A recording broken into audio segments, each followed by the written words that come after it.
I'm Henk van Rensbergen. I'm an airline pilot and photographer, and I love to read Chris Smit's blog on culture matters. Good morning, Henk. How are you? Morning, Chris.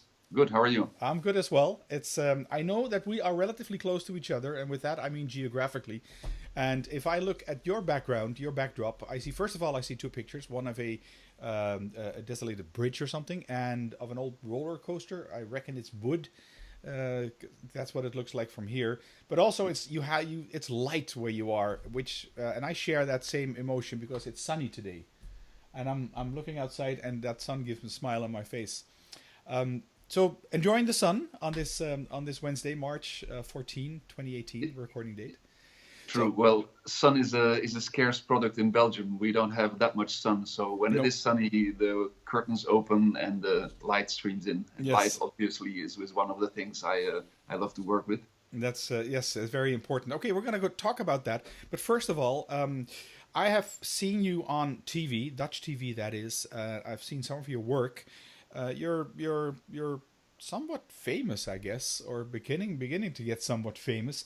But for those who do not know you, tell us a little bit about who you are, where you come from. You already told us you're in Belgium right now, so tell us a little bit about your background and what you do or what you've done. Well, when I was 16, I bought my first camera. Was very interested in experimenting with light, double exposures, and all that kind of stuff. Didn't want to read any manuals, just wanted to learn hands-on. At the same time, I developed my idea to become an airline pilot. Started studying extra mathematics and physics to succeed for the entry exam. And those two passions have gone each their own way, but have always been somehow interlinked since my flying job has enabled me to see many parts of the world. And in those parts of the world, I have discovered many abandoned places. And that is exactly the subject that I have been photographing for the last 30 years. Okay. Okay. All right. So there are two parts, and you mentioned them sort of in one breath. Photography and being a pilot. How are they interlinked, if they are at all? Well, they are interlinked in the fact that I like to travel, I like adventure, I like to discover, and that goes for both of my passions. Obviously, it's a very different kind of sport. Photography is artistic, it's free, it's thinking out of the box, it's trying new things, it's succeeding or it is not succeeding. It's very free thinking. Whereas as an airline pilot, I mostly follow procedures, checklists, do things in an orderly manner, and there is no room for a lot of trying out and failing and trying not. again. Obviously. I hope not. No, is it? And then all of a sudden, this question pops up in my head: do you cook? If you cook, if you make meals, do you make it from a recipe, which is a procedure and a checklist, or do you do it out? Or do you do it out of the box, which could be point and click and relatively low tech in terms of photography? Well, first of all, I must say, when I cook, it is on orders of my wife. Okay. So that is already a big distinction. That's a good question. Okay, well, think about that. We might come back to that. Sort of. Probably both. I mean, I use the recipe just to make sure not to make any mistakes. I don't mind trying out something new. So it is kind of a bit of both worlds. Okay. But I do follow the exact ingredients, and I like to measure on the gram exactly. Okay. All right. Okay. So it's edging when it comes to cooking. It edges more to the other side. Just out of my curiosity, you're the second pilot that we have on this podcast, Culture Matters podcast. First one was Patrick Smith. You can find him on episode 81. He is actually, I interviewed him for being a commercial airline pilot. And he's got this blog called Ask the Pilot, where people ask all these kind of questions about the aircraft and what happens inside and when you're flying, etc. I've got this personal interest in flying and traveling as well. My job, unfortunately, brings me around the world as well. And actually, you're Belgian, but you fly for the Dutch branch of TUI, which is a big travel organization, which also has its own airlines, its own airplanes, I should say. You fly the Dreamliner, the 787. Is that just a personal out of personal interest? Is that as nice an aircraft to fly as it is to fly in? Because it's a new generation, it's different. Yes. I've flown the 2V1, the one that Belgians have. I've flown to Mexico a couple of times. Yeah. And does it fly as smooth as it looks? It's a fantastic airplane to fly. Uh-huh. It's a very sophisticated airplane. Everything that you do as a pilot is going through a computer, is being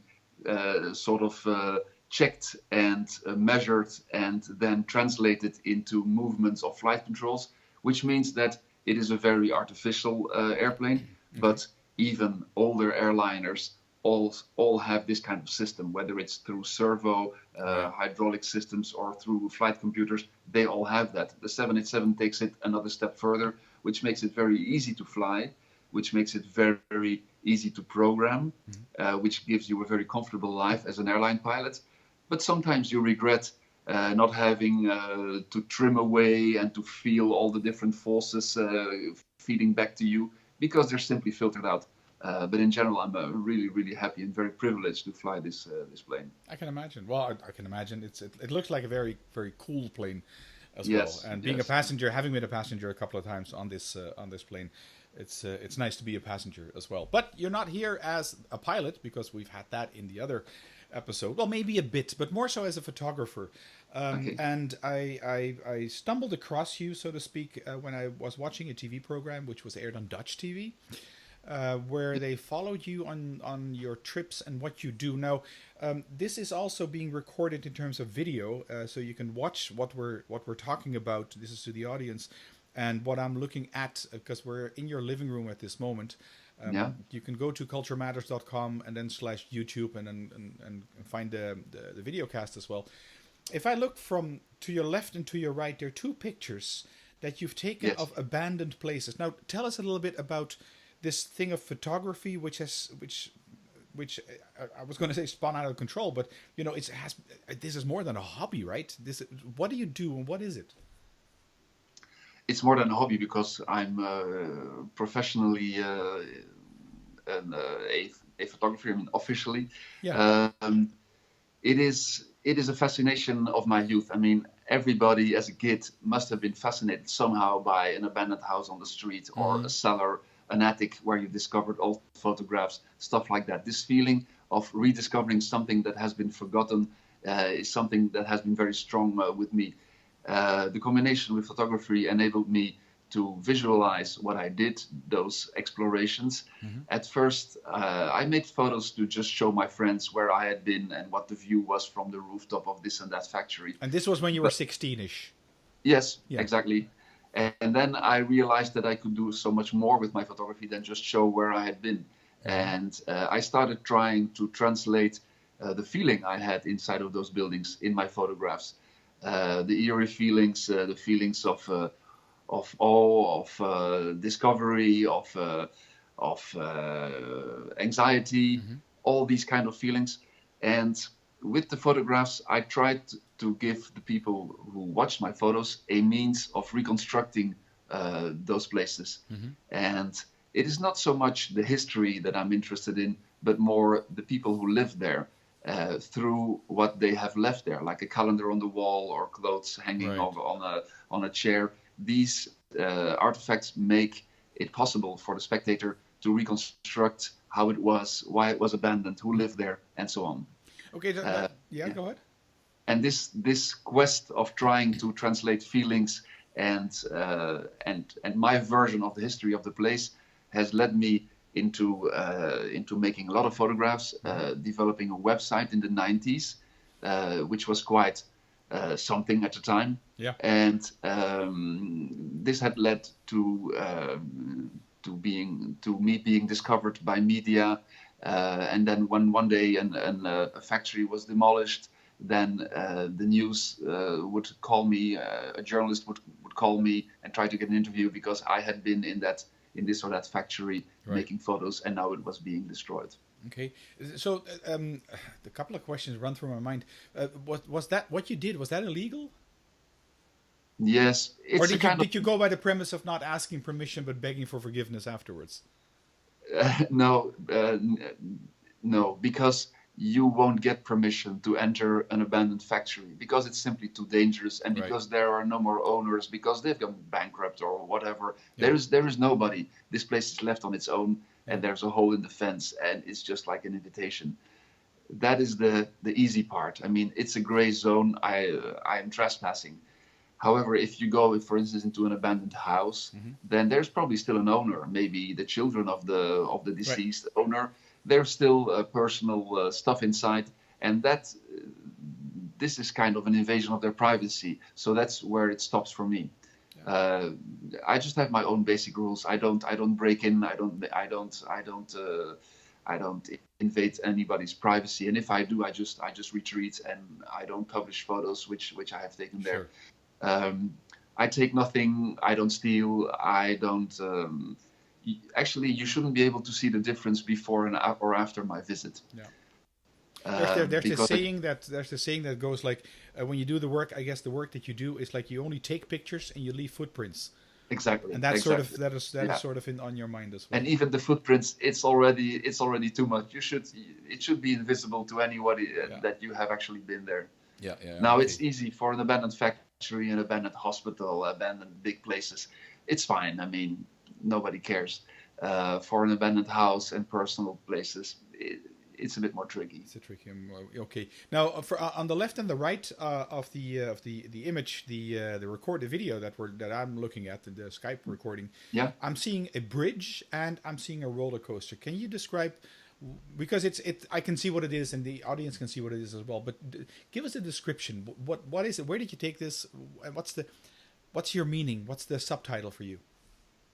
Well, let's start with the roller coaster, which is a typical photo of my abandoned places project. Yeah. It's taken in Japan. Okay. In an abandoned amusement park.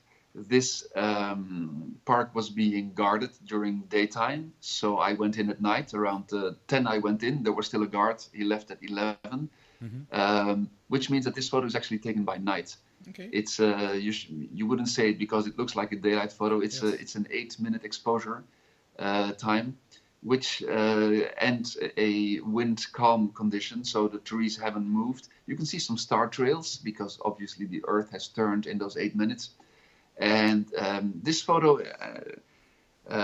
brings up a lot of good memories because I stood on this wooden and cracking and already a bit rotting roller coaster in a nice position to make the photo that I was making. Yeah. I couldn't make any noise, I couldn't make any light because you never know if there is still some guard or whatever. So it was complete darkness. And I knew that I needed an 8-minute exposure time. So I just counted the seconds. And if you're standing there in the middle of the night and it's very quiet and you count to 60 8 times in a row, it's like you come in a sort of a trance. It's like a meditation. I can imagine. And your ears pick up all the sounds. Your eyes get very used to the darkness. You become one with your environment. Very, very special. I took another photo in this same park. That was a 4-minute exposure time. That was on the ground. So I made a small walk while I was counting. And all of a sudden, I saw a man standing like this in the bushes. And I was like, what's he doing there?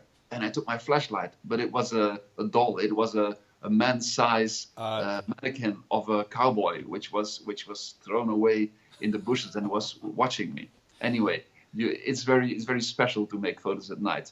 These explorations, I mean, I bear them in my I can imagine. in my heart. That's more than a picture. That's an emotion. Exactly. Yeah. And if you look for a long time at that photo, or at least if I do, I still get that meditational feeling again of utter peace and quietness. So no feelings of the Blair Witch Project there. Not at all. No. Of that scale. No. I watched that movie. I didn't like it. I thought it was too much hassle for nothing. Exploring places is frightening and is stressful, especially in large buildings when you're on your own. you're never sure if there's anyone else. You're always listening. You're never at ease. So there is some Blair Witch reality into that. But in all these years, I've never seen a corpse, or I've never been abducted or whatever. No. Ghost and I've stuff. had my moments of scares when I bumped into people and stuff like that. But it's always turned well. That's part of the deal. Yeah. All right, the bridge on the other side. What's that? The bridge on the other side, you probably can't see it from where you are, but under the bridge there is a horse, and there's two horses actually. If I look closely, then I can see I see somewhat of a form and shape, which indeed now you say it's a 4-footer. You can see that, yes. Yes, and there's one lying down, so there's two. Okay. And I took this. This is part of my No Man's Land series, where I imagine and picture a world where mankind has disappeared and where animals are inhabiting our abandoned buildings and are walking around our streets and our shopping malls and so on. So I have photographed those places, and I have photographed the animals separately in the same light conditions and the same perspective and so on, and I have merged them together into a new story. Okay, so this is not a reality. This what we're looking at here has not been an existing reality. True. Okay. It's been a project that I started doing 4 years ago. It's taken me a lot of time to conceive it, to get the technical skills, to learn about light, about shadows, about composition, and about storytelling. So this is taking me a huge step further than the work that I used to do before. I've been wanting to tell a story and to have the spectator come with me and join me in this impossible world. It's an artistic representation. It's not a scientific approach to things. And I've been wanting to actually make something like a mirror where we look into and where we see ourselves, but it's no longer humans that we see, but it's animals. And those animals that you see here and in all the other pictures, the fact that they live in our environment gives them something human. They have human names, they express human feelings, and all of a sudden we see ourselves and we see our own fears and our own stupidity and our own whatever you want to see in those animals living in our environment. And this particular image is a very sad one, because it looks as if the second horse is dead and the other one is standing there and is mourning over his deceased wife or friend or partner, whatever. But it could also be that the horse lying down is pregnant and is resting, and then it becomes maybe a sort of a Mary Joseph story, looking for a place to give birth. Whatever you want to see in it, but there's always a human connection to it. Okay, where were those two pictures taken, merged into one? Close by home. One is on a never used arm of a huge crossroad on a highway, so that's where the bridge is. And the horses are in town. I mean, in this village we have a couple of farmers who have horses, and cool. And that's it. I mean, I've made photos. The cover of my book is a orangutan sitting in an abandoned hotel lobby. The orangutan is in Miami, and the hotel lobby in Japan. It could be very far apart. It could be in the same place. All right. Okay. Well, I've seen a couple of those, and this project, which is your latest project, which you started last year in 2017, is called No Man's Land. Correct? Correct. Is that how for me, the first thing that popped in my mind is that those sequel movies, The Planet of the Apes. I mean, that is different because that's more violent, and that's not what you're expressing. What is the what is the objective with this? Life without humans, or life after humans? The objective is for me to tell a story, to write a story like an author writes it with words. I wanted to tell a story with my images. And 4 years ago, I had a very clear conception of what it should look like. It should become a book, which it has, and the text should be written by someone else. The text should not tell what the photos show. The text should be separate, and the photos should tell their story on their own. Right. I wanted to go further than the simple abandoned places photos. I realized when I photographed an abandoned place, Yeah. and then a week later I would go to the same place again, things would have moved. Things were stolen, sofas were moved by other people to make photos, or by people who lived there, or had been destroyed. I mean, even if looking at my photos of abandoned places, it looks as if I'm the first to discover or rediscover a place and it's all covered in cobwebs and stuff. That's not the reality. The reality is that I'm only one of the many visitors of those abandoned places. Okay. And I was sort of longing for a world where there would be no more human interference, where there would only be Okay. animals. Yeah. And no more humans, no more stealing, no more moving around, no more tagging, no more homeless, no more junks, just Right. a world without humans. And first I started thinking in a very scientific way. How long would our pollution be visible, traceable on the earth? How long would our buildings stand? That would depend on the climate. A hot and humid climate would deteriorate faster than a desert, and so on. But it didn't lead me to anything artistic or spiritual. And then I just let go the scientific part, and I started out with a dumb little pig, which I had photographed in the pig farm in the city, in our town, and an abandoned church. And I put them together, and something wonderful happened. All of a sudden, this dumb, snoring little pig became like a philosopher in this church. And it stood there looking and thinking, what on earth have humans done with this place? What is this church? Why would you worship a god, and why would you leave it in this state? And where are the humans anyway? Did they kill themselves? Did they? And so on. And all of a sudden, something happened. Like 1 + 1 became 3. Yeah. That's a nice illustration. I think I've seen that image, that pig or piglet being in or standing in the church. It's do you find that having the ability to travel, being a pilot, and of course you can travel even without being a pilot, that are there places that are more prone to being part of your pictures? In other words, being a Dutchman living in Belgium, I reckon there are more of these abandoned, hidden places in Belgium than there are in the Netherlands, because the Dutch clean it up, and the Belgians just abandon them. That would be the black and white picture. Like, what places in the world would you say are favored to you when making photographs like this? Well, it's a bit of a contradiction, apparently, but it isn't.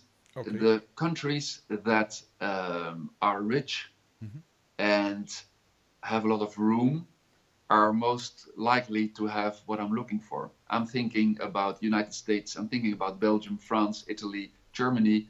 All those places are rich, all those countries are rich. Yeah. And for instance, they can afford, imagine a huge hospital. And that was built in the 1930s. And then they're building a new wing to it, because there is more room, they need more room, and they need more modern, and so on. Right. So the old wing starts serving as a place where they put all the paperwork and maybe some old machines which they don't use anymore, and they just put them there. And after a couple of years, nobody comes there anymore, because there's no business to do there. They have the new wing, which is all new and new technology, and the old part just stands there.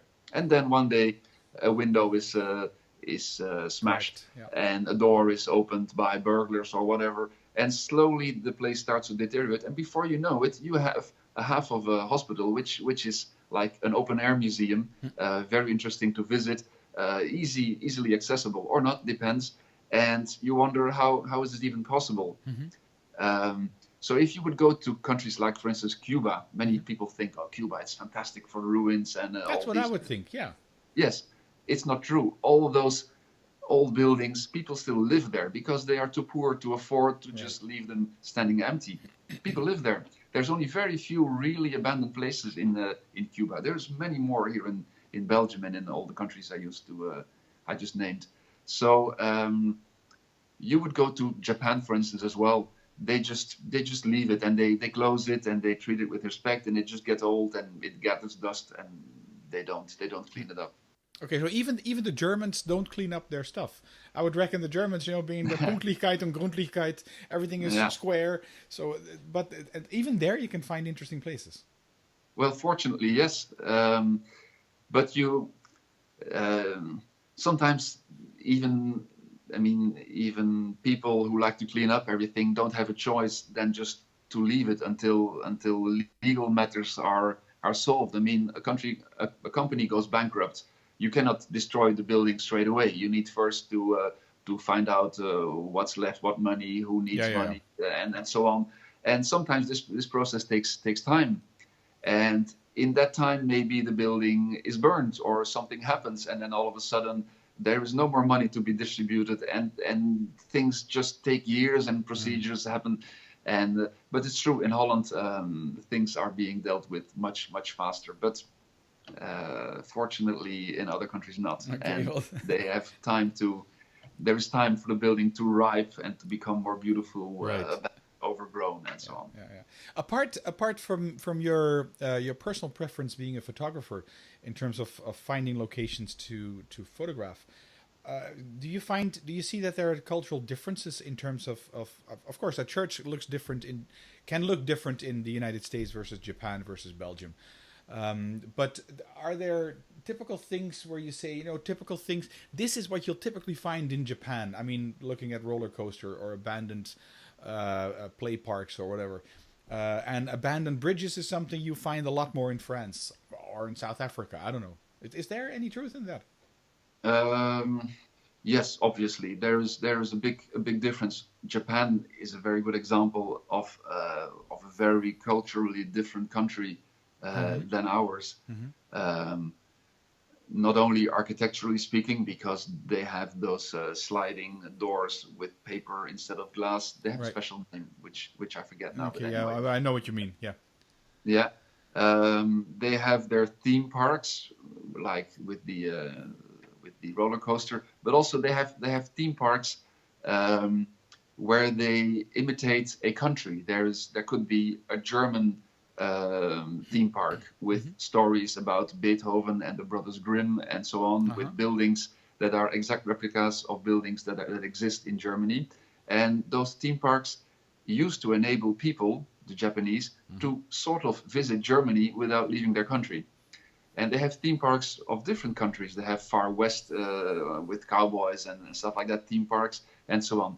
These are all abandoned now, maybe not all of them, but I've visited quite a number of them. And I guess that's due to the fact that people can travel now more easily, and Japanese are traveling the world, and they don't need to go to a theme park to see a cowboy. So that's a typical Japanese thing. Also, a big cultural difference between Japan and the rest of the world, I can say, is that they treat their buildings with much more respect. There is no trashing and no tagging and no in their abandoned places. They're just abandoned, and they're just being visited and left as they are. Whereas in France, for instance, which is known for tagging everything from bottom to top, the most beautiful abandoned castle, once it gets sprayed, in a couple of days it can become completely unphotographable because full of graffiti. In Italy, there's many abandoned palazzos which are still privately owned but are completely deteriorating. They're beautiful. They're really like open air museums where you can walk in if possible, that's extremely beautiful. How about? I mean, if I go to, I was thinking about Africa, but also Latin America. If you go to Guatemala, the little tiny place called Antigua, which is, I mean, that still looks 500 years old. But I guess that's not interesting because it's poor, relatively poor. People still live in those places. Is there any distinction that Latin America brings to your work or Africa brings to your work? No, I haven't explored a lot in Africa, and I have never traveled real Latin America except for parts of Brazil. And I guess there are places worth going to. But once again, I'm more looking at the atmosphere of a building that has been left for a while on its own. And the places like Africa are usually so crowded, and people are poor enough to be looking for anything they can use in those places. That I visited an abandoned hotel in Africa, but everything was gone. I mean, all the washing tables, all the radiators, all iron, all copper, it's all gone. It's just an empty an empty concrete shell. Yeah. And then it becomes very difficult for me to recreate an atmosphere of the people who live there or how it was. Yeah. It looks like Beirut after the civil war. Yeah. It's completely gone. The same you have in countries like Romania and Bulgaria. They are too poor to just leave all that valuable metals. So these places are just being ravaged, and there's nothing left but concrete. Yeah, it's a shame, actually. Yeah, you started as a 16-year-old boy, pointing and clicking away with your camera. That grew into abandoned places. 2017 brought you your No Man's Land, where you put layer on layer in terms of a location, a building, or some sort of construction, and then animals with it. So life without humans. What's next on your wish list? Or what else would be on your wish list?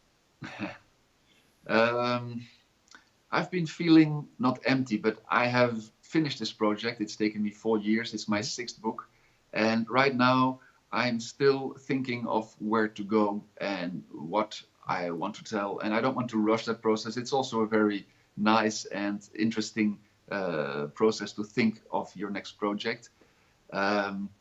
When I started this No Man's Land project, I had lots of doubts. Mm-hmm. I spoke with many people about it. I showed them my work. One moment I was thinking, "Oh, this is complete bullshit. This is kitsch. This is not art. This is just me making some." And at the next moment, I thought, "This is really working well. Look at this photo. It's really telling something." Yeah. I was balancing between euphoria and complete deception. Yeah. But fortunately, and this is a lesson that is really important. If you're good at something and you have an idea, then you should just follow through with it. You will get somewhere. And because I asked advice at many people that I really respected, but they came with opposite answers, and they came with their own meanings and so on. It didn't bring me any step further. I just really had to follow through and go with my project, and that really works. That's almost a guarantee for success. If you're good, you have an idea, just realize it, and you will get somewhere. And right now, I don't have a clear project yet. Mm-hmm. I'm experimenting. I've put my digital cameras away. I'm experimenting again with analog, with film. Mm-hmm. I'm developing my own films again upstairs. Mm-hmm. It's a process. That hasn't clarified yet. Yeah. No, it's never ending. Also, yeah. Yeah. True. All right, excellent. Well, it's we're heading. I'm looking at the recording time. We're about 33 minutes in recording, and usually it's about 30 minutes. So I'd like to wrap things up if that's okay with you. A couple of questions still left, too, predominantly. The one but last question is: can you give us, with your experience as being a photographer, the work that you've done being creative, and the work as a traveler and pilot, I guess, following procedures, what 3 tips could you give us to become more culturally competent? To become more culturally competent, I think the first thing is to shut up and listen, and shut up and look. And I realize that it's not enough, for instance, to speak a language to be able to communicate efficiently. You need to understand the mindset of the other people. So again, listen, look before you speak, and the things that you will say afterwards will be much more meaningful than if you were the first one to start speaking. Okay. If that counts as one, that's already my most important one. Mm-hmm. Again, I like to read about a country that I am planning to visit or that I have visited, just to try and understand what their history has been. History shapes people, and if you know the history, then you know so much more about the people already. Then you know why they say certain things and why they think this is important and that not. So it's again a matter of first listening and then speaking. It's also reading. and not being afraid to reach out and be open, but also be, I can't find the word in English, kwetsbaar. Vulnerable. Vulnerable, yes. I think it is if you present yourself in a vulnerable way, then the other person will also open up and will also open up the wall and show the real himself. Yeah. And you can have many interesting conversations once you have opened up, and you can go deeper than just the basic how are you, the weather is nice, Exactly. and so on. Yeah. So opening up, yeah. I visited Japan 3 times. Japan is such a different country. Yeah. The first time I could have been on Mars. I haven't spoken with anyone, just the key at the reception of the hotel and go again. Nobody knew what I did. I had been there 11 days and there was no records, no traces of me. I had spoken to no one. That's extremely strange, sitting on the airplane back home and realizing that nobody has known what you've done, you've spoken to one, and so on. The second time, but only the third time, I had interesting conversations. I started to understand how these people think, and all of a sudden, these conversations like kind of chained to each other and became much more important in visiting that country, and gave me a much more pleasant experience. Okay, nice, cool, yeah. It's I can share that experience with Japan as well. It's such a different culture from where you and I come from. But mind you, if you go to the United States, you will have exactly the same thing. I mean, the Americans also have their own thoughts and beliefs, and you speak the same language. It looks like you can communicate on a 100% basis, but the opposite is true. They live in a very different world than ours. And again, listening is then the key to understanding. Yeah, I'll underline that. Shut up and listen, and shut up and look. It's actually, if I can add that little story, I did some work for a Belgian bank called Belfius, or Dexia at the time. And afterwards I was sitting down with somebody and we were having a drink after the work, and I said, what is the one thing that a Dutchman should do to do better business with a Belgian? And then this person looked at me, and she looked at me really long, and then she said, she simply said, shut up.